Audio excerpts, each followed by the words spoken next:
Start. Good morning all. Today we see the demonstration of the mandible. It is the only movable, largest and strongest bone of the skull and the face. It is in the fetal life, it is in the form of two halls, and then these two halls united with each other by the fibrous cartilage at the age of the 2 years.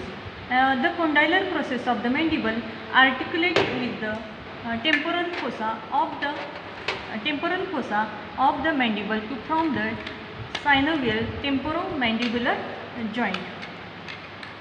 Now, this mandible is formed by the body and the two rami.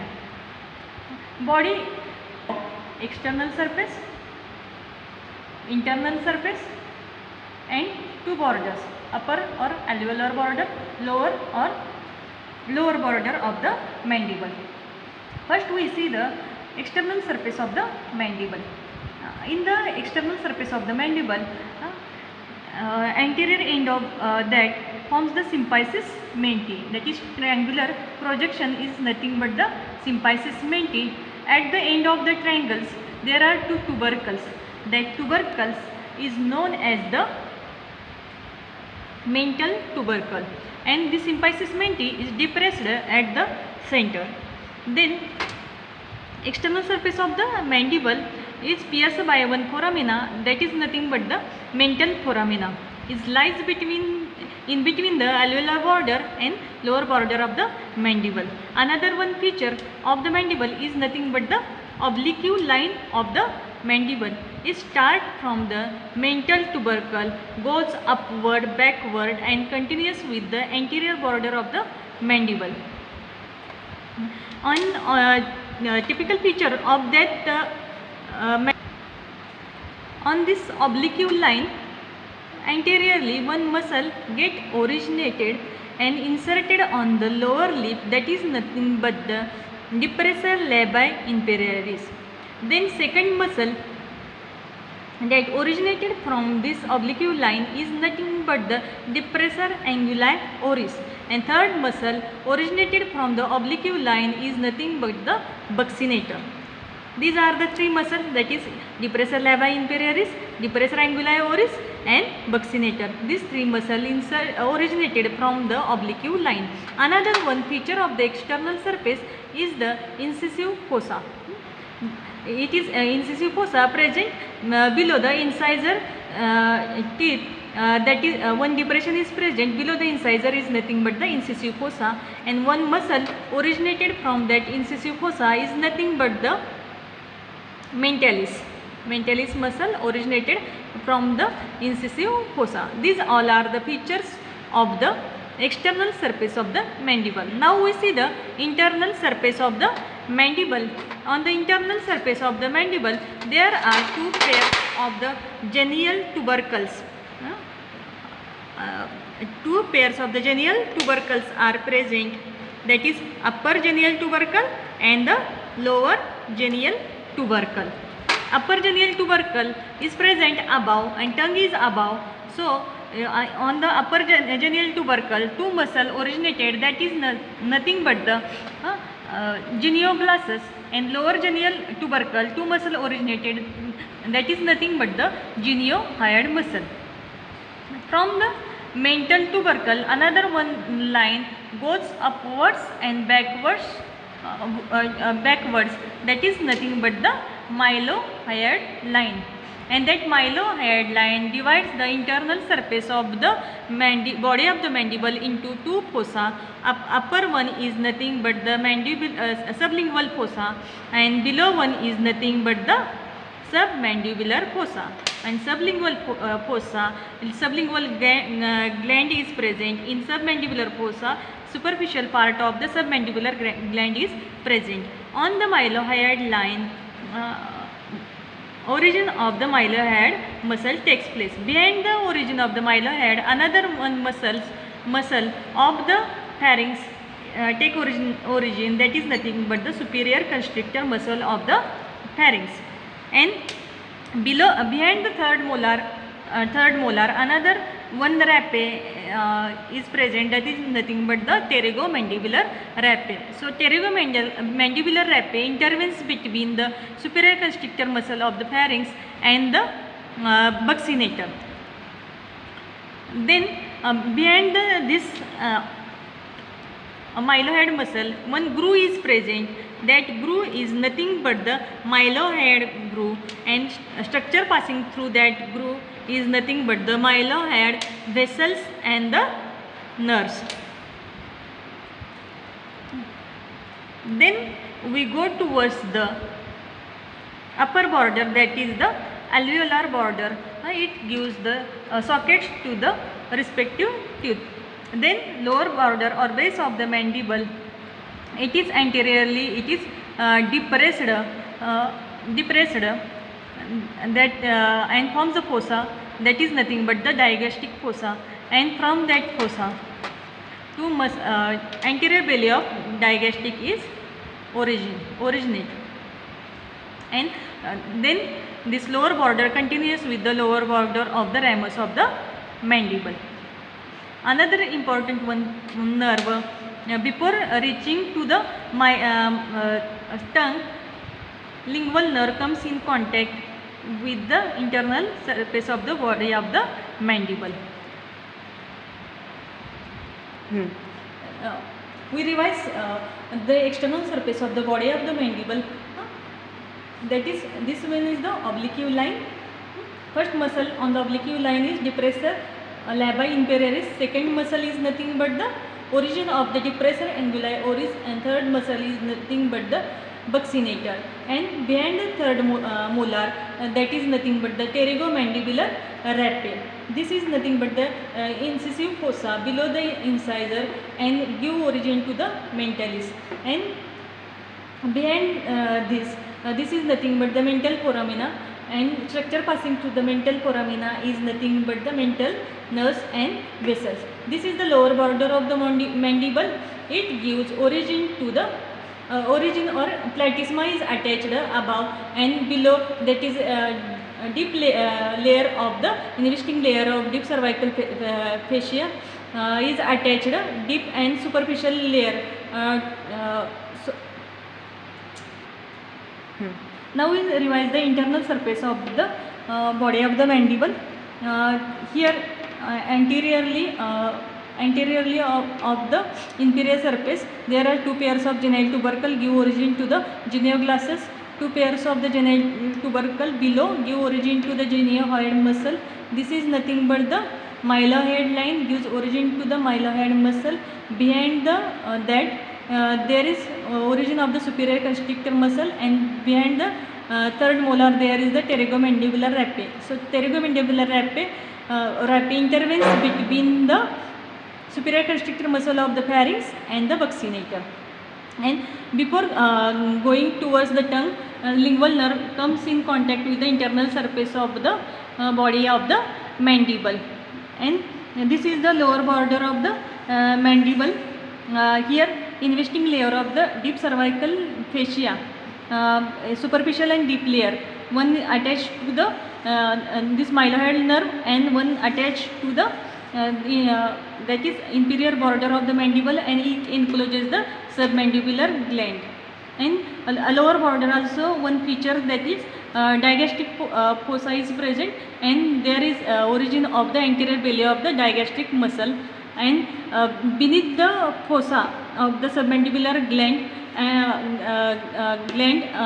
the gland, fossa and the gland, there is loop of the facial artery is present. Now we see the ramus of the mandible. Ramus is having the external surface or lateral surface, medial surface, and four borders: anterior border, superior border, posterior border, and the inferior border of the ramus of the mandible. We see first the lateral surface of the ramus of the mandible. Lateral surface is monopolished and is give origin to the masseter muscle, and below there is oblique ridges for the attachment of the septa. intermuscular septa, and on the lateral surface, posterior superior part of the lateral surface, there is attachment of the parotid gland is attached to the posterior superior surface of the lateral surface of the ramus of the mandible. Now we see the medial surface of the ramus of the mandible. Medial surface of the ramus of the mandible is pierced by one foramina, that is nothing but the mandibular foramina. And from the mandibular foramina, one that is inferior alveolar vessels and nerve passes through this mandibular foramina, and that foramina again converted into the canal, and in between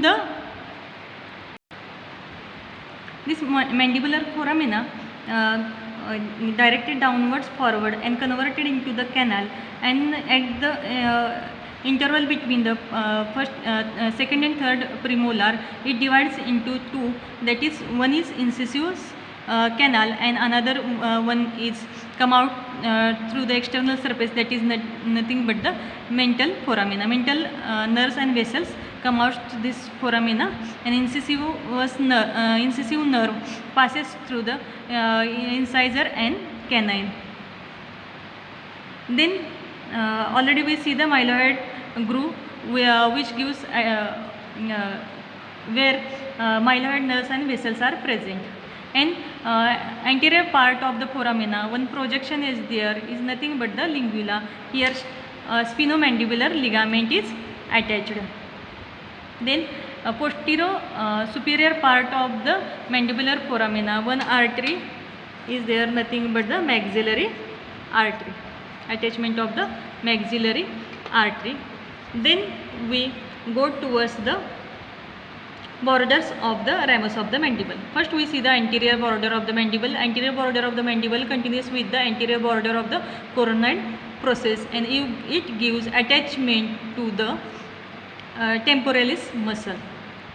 And then superior border forms the mandibular notch, and from there mesenteric nerves and vessels passes. Then posterior border of the mandibular, it is rounded, thick, and give attachment to the that is parotid gland also, and parotid gland. Then one point is remaining, that is in the medial surface of the ramus of the mandible, posterior inferior part, one muscle is originated, that is nothing but the medial pterygoid muscle. Then lower border of the mandible continues with the lower border of the body of the mandible. Then we see the coronoid process. Coronoid process is having the tip, anterior border, and the posterior border.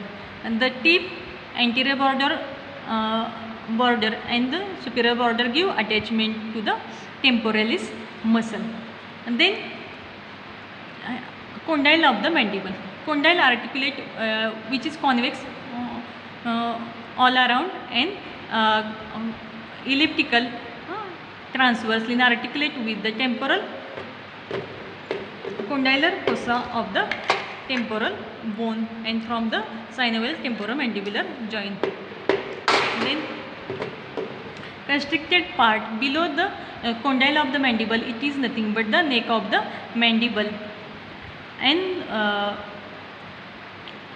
at the neck, medial surface of the neck having the one depression, that is nothing but the pterygoid fovea, and lateral pterygoid muscle originated from that pterygoid fovea. Another one nerve present on the medial and posterior border is nothing but the auriculotemporal nerve of the mandible. Then so we see the ligament related to the mandible. One ligament, that is temporomandibular ligament, attached to the lateral surface of the neck and neck. Then another angle of the mandible, stylomandibular ligament, which is derivative of the investing layer of the deep cervical fascia. At lingula, spinomandibular ligament is attached. and pterygomandibular raphe, and around the neck capsular ligament of the temporomandibular joint is attached. Muscle related to the mandible, already we see the external surface, three muscles, that is depressor labii inferior, depressor anguli oris, buccinator in incisive fossa mentalis, and on the internal surface of the body of the mandible, genioglossus, lower pair of the genial tubercle, that is geniohyoid, mylohyoid line, the mylohyoid muscle, superior constrictor of the pharynx.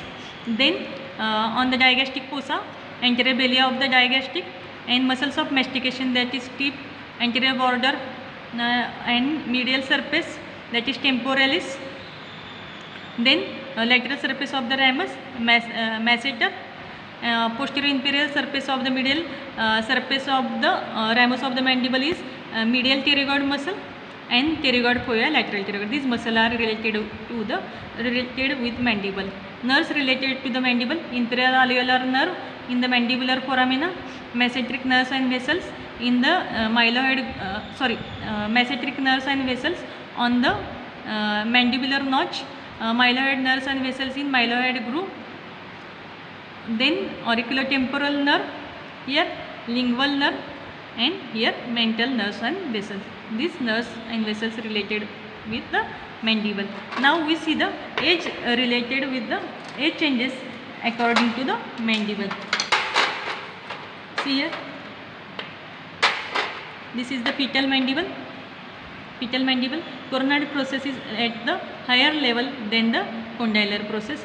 See the mental foramina, which lies at the level of base, and angle of the mandible is 140 angle. And then this mandible is middle age mandible or adult mandible.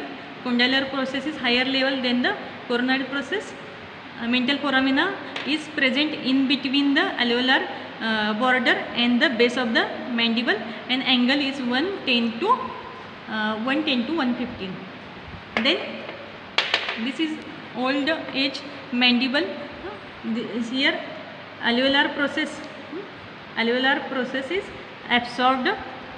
Mental foramina lies near the alveolar border, angle is 140.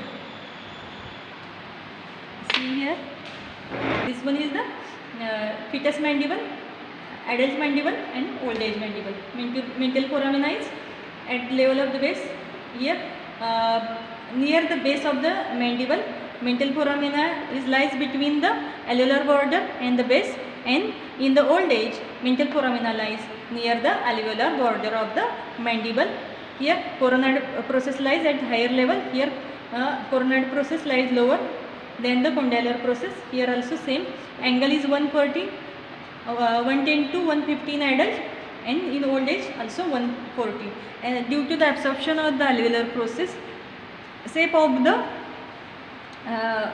this mandible is changes, or lower jaw is changes like that. Behind it is broader, and in front it is narrower. This is the normal shape of the mandible. Then we see the ossification of the mandible. Mandible is the second bone that ossifies after the clavicle. It ossifies in the membrane at the sixth week of the intrauterine life, in between the mental foramina and the mandibular foramina. Then ramus of the mandible, and then two halls of the mandible unite with each other in the fetus at the age of the 2 years. When applied anatomy for the mandible, when any blow takes place on the mandible, it is L shaped or horseshoe shaped, so another side of the mandible also get fractured.